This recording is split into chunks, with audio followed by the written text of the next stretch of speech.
serious. Nilishtuka karibu hiyo msiombea watu. Lakini baada ya nimeelezea kwa sababu hii you can be sued for causing emotional disturbance. So that is why you have to do insurance. Hii hawazo nikasema hapo ndio kiasi. But anyway, of course we were there. Walianguka lakini hapo mshtaki. After that, we Toronto go to another shrine. Go there again on the park. Now, I thought about that for a moment. Nikasema, we are not even sure about what God can do. Because nasema, kama roho wa Mungu anaweza akaniingia na nikaanguka, napaswa kulipwa kwa kuanguka. That is drama.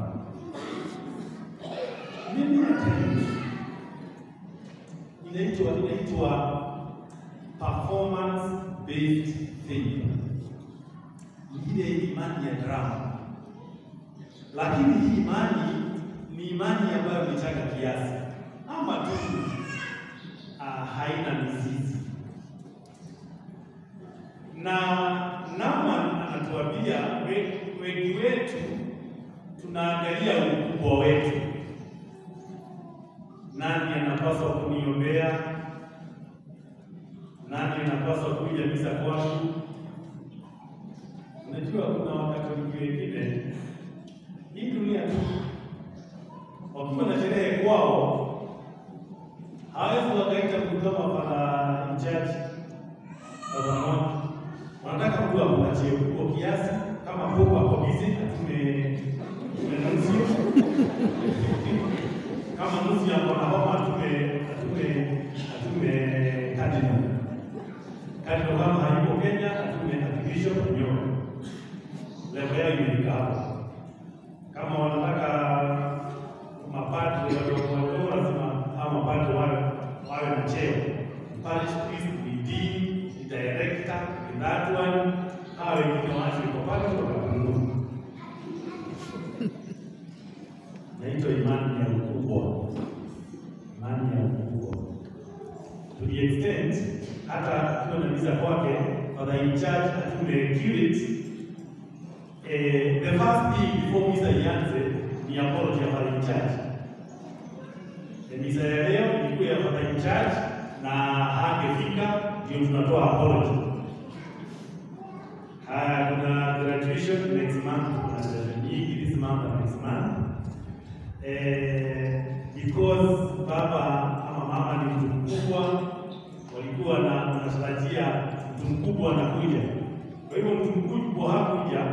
Before sasa baba mwenye amekuja wanatoa apology ya kwanza ni ya Pope hakefika, ameenda kwingine. That is how. If you want to know that, you have what we call performance-based faith. Hivyo ndivyo watu wanabihave. Tunaangalia mambo ya cheo. Na hii kitu inaingia hata katika imani yetu hivi kwamba hata kwa sababu hatujijui kabisa na hatumjui Mungu ni nani, tunaanza hata kuuliza ni nani anapaswa kuniombea vizuri nipone? Ni nani anaweza kutubio kwake? For example, kuna kitu inaendelea. Naulizia nani hapo? What is the name of that young princess? Sasa, sikili, Father Joseph hapo. Nasema mtoto.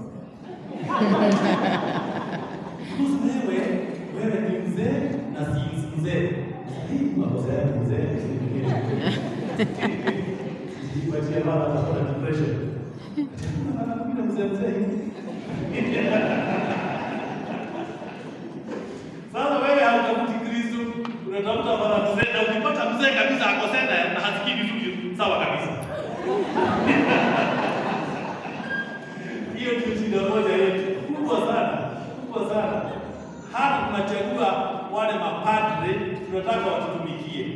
Na tunasahau sakramenti ni mkutano wetu na Kristo, makutano yetu na Kristo. Wengine labda hatujaweza kupata majibu ya maombi yetu kwa sababu tungetaka mambo makubwa yafanyike, mambo makubwa sana. Naaman labda angetaka kuwe na stadium ambapo maombi yatakuwa na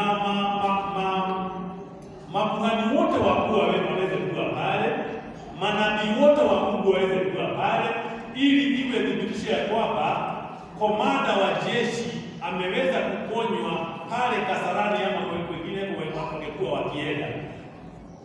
Lakini Mungu akamwambia, mimi sitaki hayo. It is not about performance. It is not about drama. It is not about PR. Nataka tu utiifu. Utaingia pale kwa maji mara 7 na utapona. With no drama. Akaingia kwa maji mara ya kwanza, hajapona, ya pili, hajapona, ya 3, hajapona, ya 4, hajapona, ya 5, hajapona, ya 6, akakiva.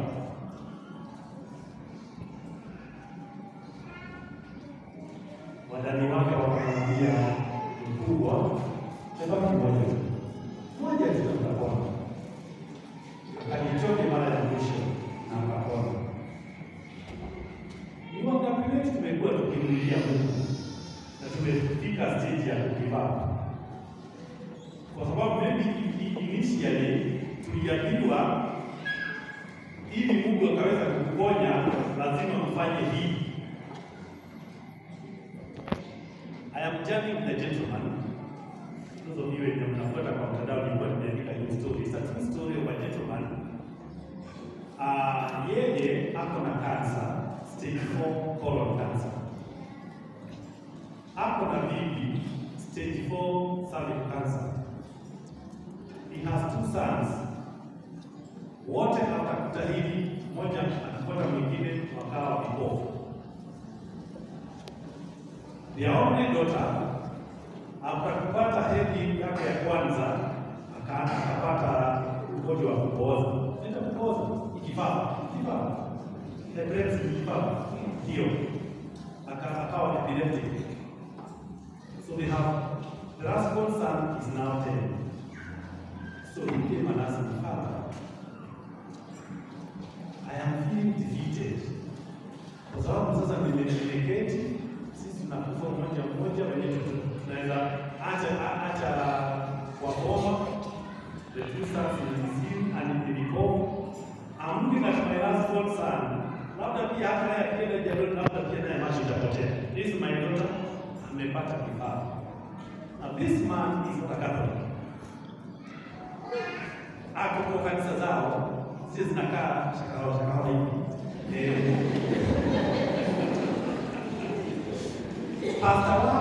Pastor huyu jamaa alimwambia the reason why kwake kuna kansa na hizi magonjwa ya upofu na kuanguka ni kwa sababu hatoi zaka.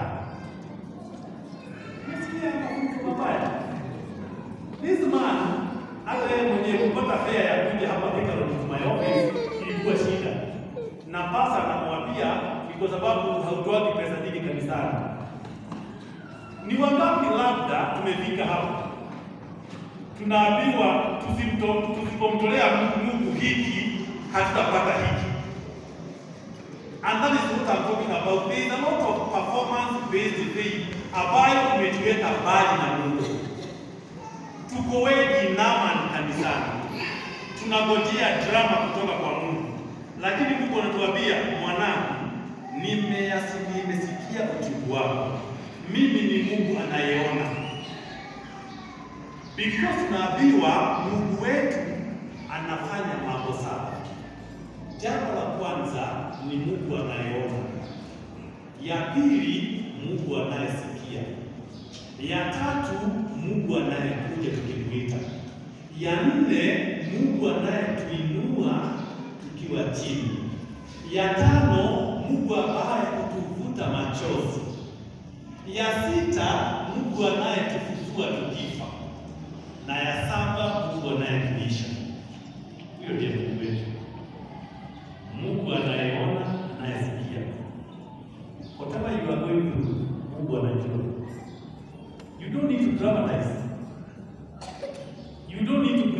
money here. You don't need to do anything. You just need to believe. I don't care. I don't care. Do you believe? Yes, I believe. Do you believe? Yes, I believe. Do you believe? Yes, I believe. Just that. Nimeyasikia, nimeona na nitakuja. And when he comes, our life is never the same again. Kwa sababu atakuja. Na wale ambao mko katika hili kanisa na uko na ugonjwa, na ulipokuwa ukija hapa ulikuwa na masikizano na Mungu, just tell him in your heart, I believe. Kimwambia I believe, I tell you for a fact. Hauna toka kwa ule mlango kama haujapona. I don't have to call you here. Sijui nikuombee, nikuwekelee mikono, nikuwekelee miguu, nikurudishie maji ya baraka, nikuwekee msalaba kwa kichwa, monsters kwa mgongo. Hii drama Mungu hataki. Atili uponyo na Eucharist, lazima nikuje nimebeba monsters, nikuwekee kwa kichwa. Hebu sema umepona. Na ukiumia, na sasa ni ya chuma. Tunaona hapo na mboga, monsters kwa mgongo. And that is the way some of us believe that is how healing is done. Some people believe that is how deliverance is done. That for deliverance to happen, there must be some action. For it to be action, because theirs is performance-based faith. Wanasema kwa utulivu mimi nitakuja. Kwa utulivu kilia nitasikia. Kwa utulivu mimi nitawainua. Kwa utulivu nitawafuta machozi yenu. Kwa utulivu, na kama ilivyotoka katika kitabu cha Ezekieli, nitayafungua hata makaburi yenu. Na nitawapa mkate na maji. Nitawapa. I want us to have that faith. Waiting upon the Lord. That seated where you are, you will get well. Because you believe. Because you believe. Not because anybody alikuwekelea mikono. Kwa sababu Mungu alikuja. Sio kwa sababu kuna pesa ulitoa, ni kwa sababu Mungu alikuja. Sio kwa sababu ulirukaruka na ukaruka, because Mungu alikuja. Sio kwa sababu uliongeza tithe, kwa sababu Mungu alikuja. Sio kwa sababu ulienda kwa pastor fulani ama father fulani ama kwa wapi ukaponea kule. You can imagine, unaacha Yesu hapa katika sakramenti takatifu, unakimbia chumvi because Yesu wako akuchumvi. Mwenye kwa hapa ni Mchinese. So, kila wakati kimu na njia, naenda kutafuta Yesu, alienda wapi? Huyu Yesu wetu kutafuta alienda wapi? Kama sio ecclesiastical tourism. Tunavuka hii dunia, tunaenda kutafuta Yesu kwa nini? Na uko na tumbo sana, na imekuwa ikiniuma, daktari ameniambia hii tumbo yake iko na shida, nakaa kama nimerogwa, naenda koma roshai. Yesu wa tumbo ya kurogwa anakaaga huko. Huyu Yesu wa hapo. Hapana. Tukue tu serious. You just seated where you are. You just need to say, I believe. Na tutakaposema hapa kwa hatari, mwana kondoo wa Mungu. Huyu ndiye mwana kondoo wa Mungu. Aondoaye dhambi za dunia. Huyu ndiye mwana kondoo wa Mungu. Make that your point of contact. I don't have to come here with a monstrance. In fact, maybe hata haupokei. And you don't even have to have that physical contact. Na sasa nimepokea, sasa nimepona. Hapana, seated, I believe. Before utoke pale, tabaraka ya mwisho, ishapona. Huyo ndiye Mungu wetu. Na huyo ndiye ile Mungu nataka kuitia. Huyo ndiye ile Mungu nataka niwaintroduce kwake. Juzi ninaenda kuombea familia nyingine pale Wote is in the sovereign republic of Makueni. And you have to familia ambayo ilikuwa na cancer. The mother, the husband, and her 2 daughters, they have buried 2 already. Mama akaniambia, it was Friday. Mama akaniambia, Father, tunataka tusimamishie kifo. Alisema kwa Kikapa, thank God on Friday nasikia kwa Kikapa. Sasa nikamwambia mami, mimi siwezi kusimamisha kifo, lakini kuna mtu najua na tumeambiwa mambo yake na tunayasoma, mwenye anaweza kusimamisha msafara wa kifo. Tutasoma Marko sana na Luka sana. Najua yule anasimamisha msafara wa kifo. Huyo ndiye nataka kukuachia. Nataka kukuambia juu yake. Nikawaambia the only person anasimamisha msafara wa kifo ni Yesu. Na amesema in my name. Amesema in my name. Hajasema in the name of Father. Hajasema in the name of Bishop. Hata hajasema in the name of Pope. Amesema in my name. Mtakula sumu na hamtakufa. Mtawaombea wagonjwa na watapona. In my name. But it is in my name kama tunaamini. Wale ambao wanaliita jina la Mungu na wanaweza kupata uponyaji na majibu ya maombi yao ni wale ambao wanaamini. I believe. Mimi ninajua Mungu wangu ni mwenye nikimuita atakuja. I tell mothers, if you are a mother and you are a believer and your child gets well and you cannot hold your child in your bedroom because your bedroom is your sanctuary. That is why nobody washes the bedroom of a mother. She washes that bedroom because it is her sanctuary.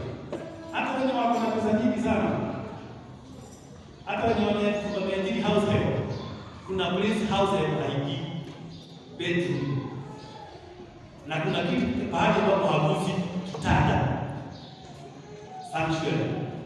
If you cannot hold your child in your sanctuary, umuombe na apone. Lazima umkibizie pasa mwingine mkulino pale mzee. Hii uko na kashida kidogo. You are one child. Na imeandikwa kwa Biblia, ukiwawekelea mkono wagonjwa watapona. Take your child, mwambie Yesu, I know what you said and I believe. Unaombea mtoto na anapona. Soma kitabu cha Yohana 14:12. Nasema nyinyi mtafanya mambo makubwa kuliko yale aliyofanya Yesu Kristo. Sisi sio mapadre, sisi wenye imani na waombea tukaweze kuwa na imani kubwa kushinda hii alama. Did you know by the way, ili Naaman aweze kufika hapa, and this is my motivation, ili Naaman aweze kufika hapa tunamuona ni kasrifu ya house help kasrifu ndiko kamefanya hii miujiza ya Naaman ifanyike, because our God is the God of small.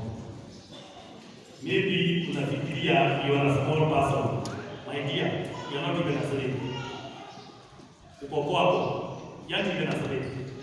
Umebatizwa, pata kipaimara, unapokea, labda umepokea sakramenti ya ndoa. Uko tu sawa. You are not a small person. There was a small person who made Naaman to be well. In the smallness of a slave, there was a voice of conviction. To those of you who nafikiria you are so small, ukiwa kwa Mungu haangalii ukubwa ama udogo. Kimulilia atakuja. You need only to work on your doubt, obedience and patience. Watu wangu, ni vizuri kumgoja Mungu, because ukimgoja uzuri wake hawezi kudisappoint. Tunamuita na atakuja. Na nimemwambia kama utasahau kila kitu, don't forget the 7 things that God does. He hears, he sees, he comes, he lifts, wipes tears, resurrects and nourishes. Anasikia, anaona, anasikia, anakuja, anainua, anavuta machozi, anafufua, analisha. Nani? Wewe. That is why in Mark chapter 16, from verse 16, anasema, in my name, not in the name of my church, or your church, or your pastor, in my name. And because ya sisi kutokuwa na hiyo imani kubwa sana, ndio labda wengine wetu tumetapeliwa. Na watu waliniambia ili ufanye hivi, utafanya hivi. Because hata wengine wanafanya uponyaji, wanajua sisi ni watu wa performance, tunapenda drama. Tunapenda drama kabisa. Na lazima tufanye kitu ili Mungu afanye kitu. It is not true. Just be yourself. Be more and more like Christ. Na genye unamuomba atakupatia. Kwa sababu ukitii tu, hata usifanye wewe utii tu, hiyo ingine atafanya. Nataka sasa niwaambie tuangalie mambo ya hawa wazee wenye ukoma. Kwanza walimuonea Yesu kwa ubali na wakakaa bali pale na wakamuita, na hawakumwambia mwana kondoo wa Mungu ama Yesu master tuponye. Hawakumwambia tuponye, walimwambia tuonee huruma. Do you know what that means biblically? Walijua wao wametupwa. Nataka niwaeleze jinsi ambavyo wenye ukoma walikuwa wanafanywa kanisani.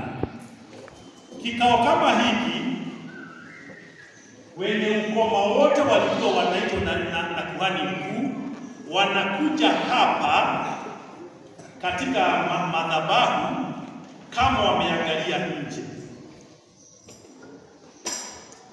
Kuhani amesimama hapa. Kama wamesimama, wanafanyiwa ibada ya mazishi. Imagine wako hapa, wanafanyiwa ibada ya mazishi. You can imagine umesimama hapa na unakwambia Mungu, hii marehemu yako, na unapumua. Alafu after that wanaambiwa, wengine walikuwa wanawekwa kengele, wanaambiwa nendeni na muende kabisa. They were declared dead and ostracized. Ostracized ni kuondolewa kabisa karibu na watu. Hawa wenye ukoma walikuwa wanajua Yesu ni mwenye utendo na Yesu habagui. There is one thing they were trying for. That is called inclusion. At least walikubali venye tuko kwa sababu sisi ni watu. Na ukisikia vizuri hapa, Yesu hakuambia nimewaponya. Very interesting. Lakini yeye alijua kenye wanataka, because he sees and he hears. So niwaambia nini? Where the drama started, go back there. Hakuwaponya. Please note that. Miujiza haikufanyikia hapo. Aliwaambia nendeni. Na unajua katika stori zote za Biblia za kuponya, wanaponywa kwanza, alafu wanaambiwa nenda na usizini tena. Anaambiwa chukua your pallet na uende. Hawa waliambiwa rudini mkajionyeshe kwa padre wenu, wenye aliwaita maiti na akawatuma nje. Kwa sababu hawa vijana so to speak walikuwa na imani, hawakumuuliza Yesu na ukoma wetu. Remember, hawakumwambia tuponye ukoma. Walimwambia Yesu, we are praying for inclusion. Have mercy on us. At least declare us people. Yesu akawaambia, kwenye mliambiwa nyinyi sio watu, rudini kule. Lakini hawa wenye ukoma walikuwa na imani ya nguvu zaidi kuliko ya Naamani, because walijua Yesu akisema inatendeka. Hawakurudi longing for the meeting with the high priest, walirudi longing for cleansing. Na before wafike kwa kuhani, na Biblia haituambii kuliendaje, before wafike walikuwa wamepona. That is how healing happens to those who believe. Kama uko na relationship na Yesu, there should be no drum for him to come through for you. Akisikia anakuambia, mwanangu, nimesikia, nenda na amani. And you go with the conviction that I am healed. Walienda with that conviction. Haijaandikwa kulikuwa na kikao kingine cha kuwaponya. The others may not have been declared whole spiritually, but they were cleansed. That's number one. The man who was now declared whole physically and spiritually ni mwenye alirudi. Huyu mwenye alirudi anasimamia nani? Mwenye alirudi anasimamia wale ambao wanajua kusema asante kwa Mungu in their small ways. Many times hatusemangi asante kwa Mungu. There are so many things tunatake for granted. Hata nyumbani, hata kuuliza hawa watoto, nani aliwapatia breakfast asubuhi? Nani aliwapatia breakfast? Mzazi. Nilimwambia asante. Usinidanganye because unakaa sasa.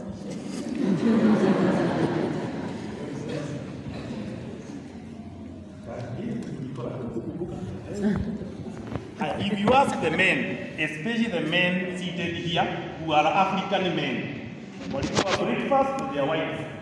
Waliamka kama wanakuja wakaenda.